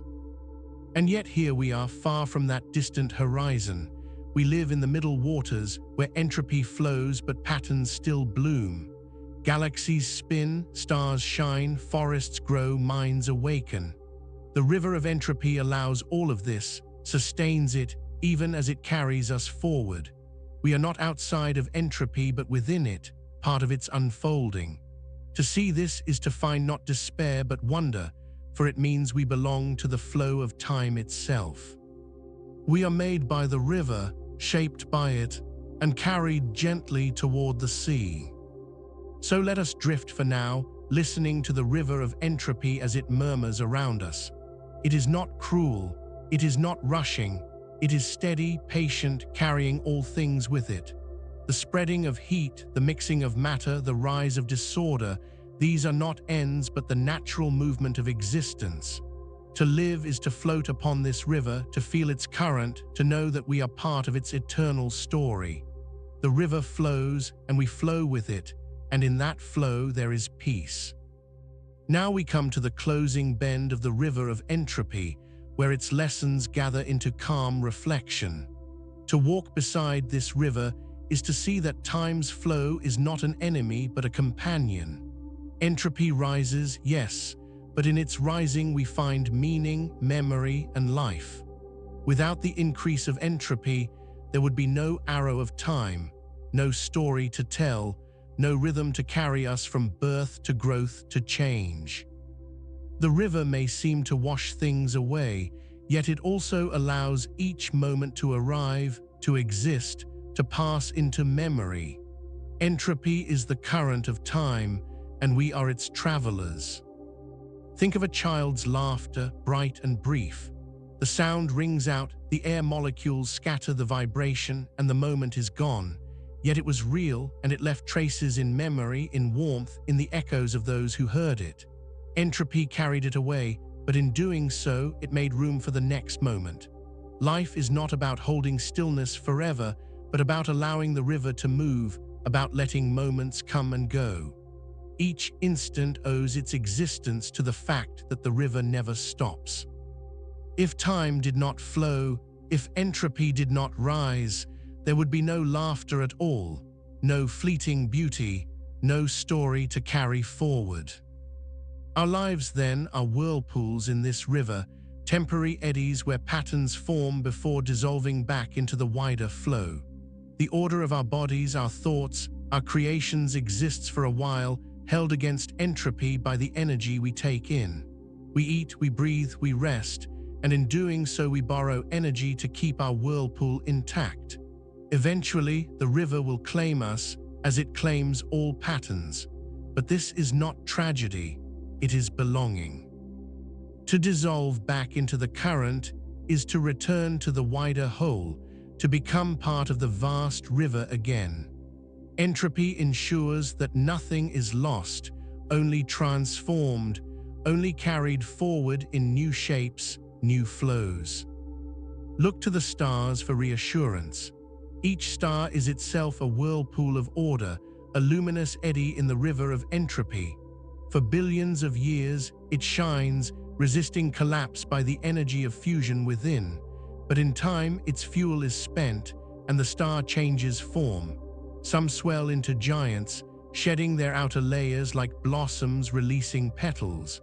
Others collapse into dense cores, white dwarfs, neutron stars, or black holes. The order of the star dissolves, but its atoms scatter, its energy spreads, and new stars, planets, and lives arise. Entropy does not end the star's story, it writes its next chapter. The river carries the memory of the star into the future, reshaping it into new patterns of light. Even galaxies follow this truth. They form as clouds collapse, stars ignite, and spiral arms unfurl. Over time, stars burn out, galaxies merge, black holes grow. Entropy increases, yet beauty persists in every stage. The river of entropy is not a destroyer of wonder, but the author of it. The colors of nebulae, the shapes of spirals, the brilliance of supernovae, all are scenes painted by the flow of entropy. The river makes them possible by getting energy from concentration to spread, from fire to ash, from light to shadow. It is a slow, cosmic art, a painting in motion across the canvas of time. On Earth, entropy writes our lives in quieter ways. Ice melts, wood burns, iron rusts. These are simple transformations, yet within them lies the same river. A fallen leaf decays, scattering its nutrients into soil, feeding roots that grow into new leaves. A body ages, its cells losing order, but its atoms return to the earth, joining the cycles of wind and water, soil and seed. The rise of entropy ensures continuity. Without decay, there could be no renewal, no fresh growth, no new beginnings. Entropy is the turning of the seasons, the falling of leaves, and the budding of spring. The river is always moving, but it is not only loss, it is renewal. Our memories, too, flow with entropy. They fade, shift, blur at the edges, but even in their fading, they shape us. Each recollection is a pattern held for a while before the river softens it. Yet in that softening, room is made for new experiences, new stories. If nothing faded, if memory were perfect and permanent, we might drown in the weight of the past. Entropy ensures that we let go, that we move forward, that we live in the flow rather than in the stillness of a frozen moment. Forgetting is not failure, it is part of the river's kindness, carrying us onward into the freshness of new days. Even death, the final letting go of order in a body, is part of this river. Cells lose their structure, energy spreads, atoms scatter. To us, it feels like an ending, yet the river does not stop there. The body becomes soil, the soil becomes food, the atoms join new forms. The story continues in different shapes, different beings, different songs. Entropy ensures continuity, not in permanence of form, but in the persistence of flow. We are not erased. We are reshaped, carried onward by the river's current into futures we cannot see. When we imagine the far future, when stars are gone and galaxies have drifted apart, entropy shows us the final sea. All energy spread evenly, all structures dissolved, all motion stilled. It seems like silence, like an end, but perhaps even here there is peace. Just as a river finds rest in the ocean, the universe may find rest in balance. No more change, no more striving, only calm. Entropy does not rush us there. It guides us slowly, steadily, with patience beyond imagining. The journey is long, but the destination is gentle. And here we are in the middle waters, where entropy flows but patterns remain. Stars shine, forests grow, oceans move, minds awaken. We are part of this momentary bloom, this temporary beauty carved from the river's flow. To recognize this is to feel wonder, not despair. For it means that our lives, our loves, our stories are not accidents but natural expressions of entropy's unfolding. The river makes them possible, sustains them, carries them forward. And though it will eventually carry them away, it will do so gently, transforming them into new forms, new flows, new stories yet to be told. So let this story close with peace. Entropy is not a cruel force but the rhythm of existence. It is the arrow of time, the current of change, the river that carries us from birth to memory to dissolution and beyond. To live is to float upon it, to trust its flow, to rest in its inevitability. The river of entropy moves ever forward, and we are part of its song. In that song there is beauty, in that song there is belonging, and in that song there is endless peace. Imagine for a moment that time does not exist as we know it. No ticking clocks, no rising and setting of the sun, no days slipping into nights. Imagine instead a stillness where everything simply is unchanging, eternal, without before and after. This is the dream of timelessness, a thought that has whispered through human minds for centuries, and one that physics too has approached in its search to understand reality. What would it mean to live in a universe without time? Could such a thing exist? And if it does, what does it say about the moments we hold so dearly? In our daily lives, time feels inescapable. We wake, we grow, we age. Seasons cycle, memories fade, lives begin and end. Yet when we look deeper into the equations that govern the universe, we find hints that time may not be as fundamental as it feels. Some theories suggest that the laws of physics work just as well without time written into them. The movements of particles, the interactions of fields, the bending of space, these can be described without a clock. If so, then time may be an illusion, a pattern that emerges from deeper truths, like a shadow cast by something unseen. Quantum physics adds to this mystery. In the strange world of the very small, particles do not follow simple paths through time. Instead, they exist in superpositions, in states that seem to hold many possibilities at once. Time for them does not march forward in a clear line. It is as though they drift in a dream where past, present, and future overlap. When we observe them, the possibilities collapse into one reality, and we feel time move forward. But beneath our observation, perhaps timelessness reigns. Perhaps the universe itself rests in such a dream, and time is only the way we, as conscious beings, slice into its stillness. Einstein's theory of relativity also pulls us toward timelessness. It shows us that time is not universal, but relative, flowing differently depending on motion and gravity. A clock on a mountain ticks faster than a clock by the sea. A traveler moving near the speed of light ages more slowly than one standing still. To think of time in this way is to see it not as a single river, but as many streams, winding differently for each observer. And if time can stretch and bend, might it also vanish?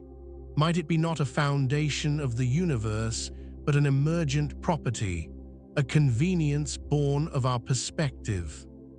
Black holes provide another doorway into timelessness. Near their event horizons, time slows almost to a stop for an outside observer. To watch someone fall into a black hole is to see them freeze, never quite reaching the edge.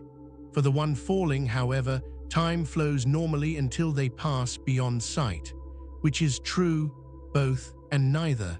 Time bends, breaks, reshapes itself in ways that leave us with riddles. Perhaps at the deepest level, time is not a line at all, but a dream we tell ourselves, a way of making sense of change in a universe that may not need clocks to exist. The dream of timelessness also stirs in human hearts.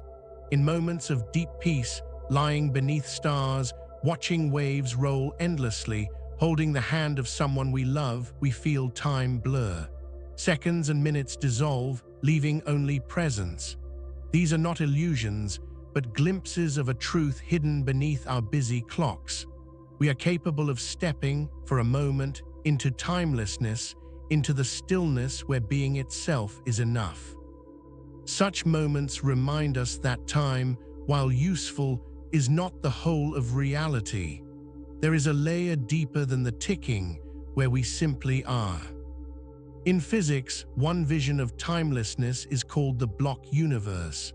In this picture, past, present, and future all exist at once, laid out like a vast landscape. We, moving through it, experience one moment at a time, like travelers following a path. But the whole landscape is already there, complete, eternal. From this view, nothing is lost, nothing is erased. Every moment exists forever in its place. What we call the past is still there. What we call the future is already written. Time is not flowing but fixed, and our experience of its passage is the dream. The universe, in this dream, is timeless. This vision may feel unsettling, but it can also be comforting. If all moments exist, then nothing is truly gone. The smile of a loved one, the laughter of childhood, the warmth of summer nights, these remain in the fabric of the universe, even if we cannot return to them. They are part of the eternal landscape, carved into existence forever. To think of life this way is to find peace in loss, to know that what has been still is held in timelessness. The river of entropy may flow, but beneath it lies the still ocean where every moment rests. And so, as we begin this final story, we hold the dream of timelessness in our hearts. It is not a denial of time, but a widening of perspective, a gentle reminder that our clocks and calendars capture only part of reality. Beneath the ticking is a stillness, a dream where time dissolves and being remains. To drift into that dream is not to escape the world, but to see it more fully, to glimpse the quiet truth that the universe may be timeless, and that we, for all our hours and days, are part of that eternity. Let us drift further into the dream of timelessness, letting its stillness unfold around us like a soft horizon.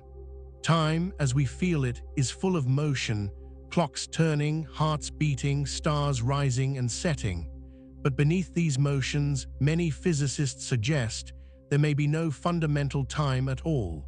Instead, there may only be relationships, patterns of change, events connected without a flowing thread between them. In this vision, time is not an ingredient of the universe, but a story told by its unfolding, a language spoken by change.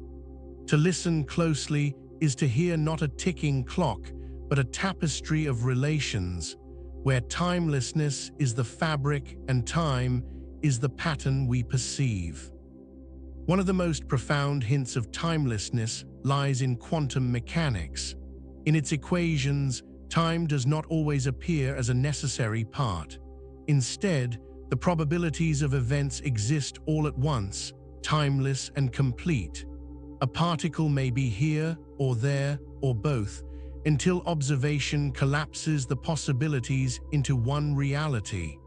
What collapses is not only the position, but also the sense of when. It is as if the universe, at its deepest level, holds no ticking, no before and after, only an ocean of possibilities where every state is equally present. Our experience of time emerges only when we measure, when we witness, when we live inside the unfolding of change. In this sense, consciousness may be the river that carves timelessness into time. Our minds, with their memories and anticipations, create the sense of flow. Memory holds what has been, anticipation imagines what will be, and together they stitch the present into a narrative. Without memory, without expectation, we would not feel time at all. The dream of timelessness is not distant, it is already within us. When we lose ourselves in music, in meditation, in love, the stitching loosens and we touch timelessness directly. For a while, we do not move through time but rest in being. These glimpses are small, yet they are powerful, reminders that the clocks we trust are only surface reflections of something deeper. Relativity, too, points toward timelessness. If space and time are woven together into space-time, then the universe is a single, four-dimensional fabric. All events, past, present, future, exist within it as parts of the same whole. The now that we feel so strongly is only our perspective, a slice of the fabric. Another observer moving differently may cut the fabric in another way, experiencing a different now. There is no universal present, no single moment shared by all. Instead, there is only the fabric itself, timeless and complete. Our sense of moving forward is a path we trace, not a fundamental truth of the cosmos. This vision invites us to think differently about beginnings and endings. If all moments exist in the block universe, then the beginning of the cosmos is not a point in time long ago, but a region of the fabric. The end is not a future waiting to arrive, but another region, already part of the whole. To live, then, is not to move from birth to death along a line, but to inhabit a region of the timeless fabric. Birth, life, and death are not gone or yet to come. They are simply there, eternal, like mountains in a landscape. We move through them, but they exist, whether we walk their paths or not. Black holes once again deepen this dream. At their horizons, time seems to stop. From the outside, an object falling toward them appears to freeze, its last moments stretched across eternity. For the object itself, time flows normally until it crosses the horizon. This contradiction hints that time may not be absolute, but relative, flexible, even fragile.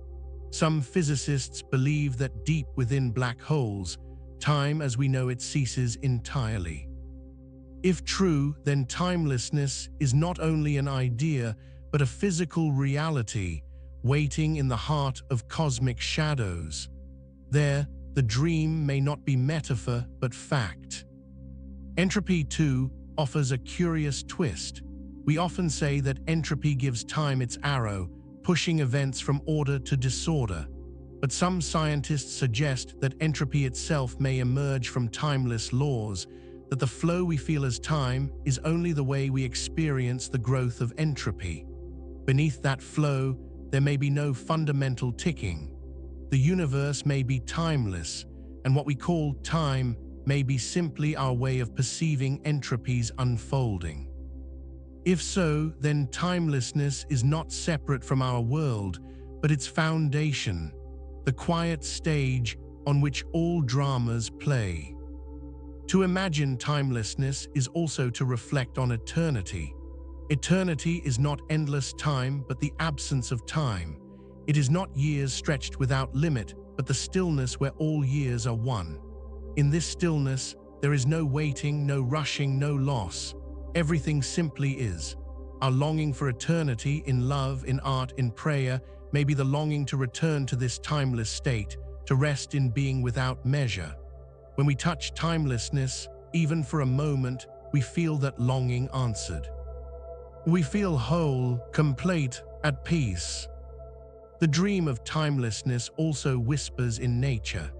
In the growth of a tree, each ring seems a record of years, yet the tree itself exists only in the present moment, always simply being. In the flow of a river, water rushes past, yet the river itself is eternal, not in its drops but in its essence. In the stars, light streams across ages, yet the star itself shines in its own time, its own state of being. Nature does not mark hours as we do. It rests in rhythms, in cycles, in presence. Perhaps the world itself is timeless, and only we, with our counting, with our longing, insist on carving it into seconds. And so, as we rest in this second section, we feel the dream of timelessness surround us. It is not a denial of time, but a widening of view. Beneath the clocks, beneath the entropy, beneath the memory and anticipation, there may be stillness. A dream where time dissolves, where every moment is eternal, where being is enough. We need not escape into distant theories to feel it. It is already here, in the quiet between breaths, in the spaces between thoughts, in the gaze that lingers on the night sky. Timelessness is not far away. It is the ground beneath all things, and time is its passing shadow. Let us now drift to the closing of this final story, carrying with us the dream of timelessness until it settles like a gentle hush. We have walked through the science that hints at timelessness, quantum superpositions, relativity's fabric, the block universe, black holes where clocks slow to silence. We have also touched the human longing for stillness beyond time, the glimpses of eternity in love, in memory, in peace. To close, we let these threads weave together, forming not an answer but a soft reflection. Perhaps time is real to us, but not fundamental to the universe. Perhaps time is the story we tell, while timelessness is the quiet page on which the story is written. In the dream of timelessness, nothing is lost. The past is not erased. It is still there, folded into the fabric. The future is not waiting, it already exists in its place. We moving through feel the flow, the passage, the change. But beneath it all, timelessness holds everything together, eternal and whole. To imagine this is to find comfort in loss, peace in uncertainty. The moments we love, the people we miss, the beauty that fades, all are still there, part of the eternal landscape. We may not return to them, but they are not gone. They remain eternal in timelessness. This dream also teaches us to see presence more clearly. If timelessness underlies all, then the present moment is not a fleeting spark between past and future. It is eternity itself, revealed in the form of now. Each breath, each glance, each heartbeat is a doorway into timelessness. To rest fully in the present is to touch the eternal, to step briefly outside the flow of clocks. This is why presence feels so deep, why moments of pure awareness seem endless.